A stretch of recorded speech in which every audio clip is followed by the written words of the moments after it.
இருக்குது. அந்த 7 பேருமே அவங்க பொறுப்புல இருந்து அது மார்ச்ல முடிஞ்சாலும் சரி, மேல முடிஞ்சாலும் சரி, வரவு செலவு பையில அவங்க அன்னைக்கு கொடுத்து அதை பயன் பண்ணிக்கலாம். இதுக்காக மார்ச் 31 கணக்கு தாக்கல் பண்றதுக்கு ஆணையம் ஒரே நாளில் பயன் பண்ண முடியாது. அப்புறம் இந்த ஜெனரல் எலெக்ஷன் வருது, மேல தேர்தல் நடத்தை அமல்படுத்தலாம். யாரும் ஓட்டு கேட்க போக முடியாது, கேன்வாஸ் பண்ண முடியாது. பணம் 10 ரூபாய் செலவு எடுத்துக்கிட்டா கூட வழியில முடிந்து விடுவாங்க தேர்தல் கமிஷன். அதனால இது எதுவுமே இவங்களுக்கு என்ன சிரமம், கணக்கு கொடுக்கறது ஆடிட்டர் இருக்காரு, ப்ரொபோசல் பேலன்ஸ் ஷீட் போட்டு கொடுத்துட்டோம். எப்பவும் வழக்கம் போல அடுத்தவங்க கம்ப்ளீட் பண்ணிக்கிட்டான்.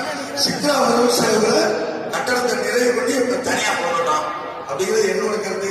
விதிப்படி தேர்தல் அறிவிச்சு முறைப்படி போகணுங்கிறத நம்ம நகரத்தாரோட ஐதீகம். அதை கடைபிடிச்சு நம்ம எல்லாருக்கும் முன்னுதாரணமா இருக்கணும். தவிர இதை யாரும் வேலையாக வேண்டாதவங்க கிடையாது என்று சொல்லிவிட்டு நன்றி, வணக்கம். எல்லாருக்கும் தேர்தல் சம்பந்தமாக முக்கியமான சொன்னாங்க. தலைவர் அவர்கள் சொன்னாங்க 22 ஜனவரி 2026 நம்ம பருவம் முடியுது. என்ன பொறுத்த வரைக்கும் அந்த தேதி தவறானது.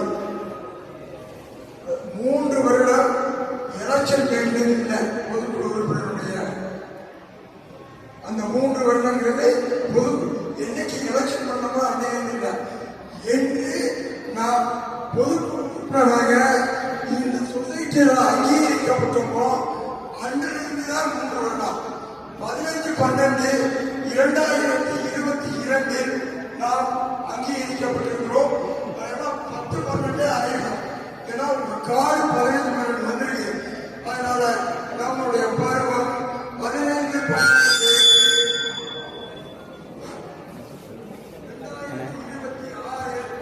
முடிகிறது.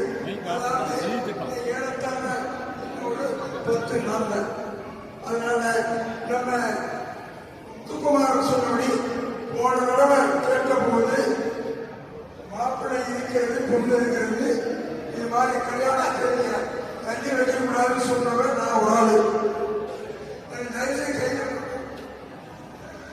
நீங்க நான் சொல்லுவது இது இந்த இன்ஸ்டிடியூஷன், அதாவது சொசைட்டிங்கிறது ஒரு இன்ஸ்டிடியூஷன், ஒரு நாக்குமாய். இது நடந்து கொண்டே தான் இருக்கும். ஆள் வருவாங்க, போவாங்க, மாறுவாங்க. அதுக்காக என்னையும் கட்டி வைக்க வேண்டிய அவசியம் இல்லை. நீங்க தயவு செய்து நமக்கு 15/12/2026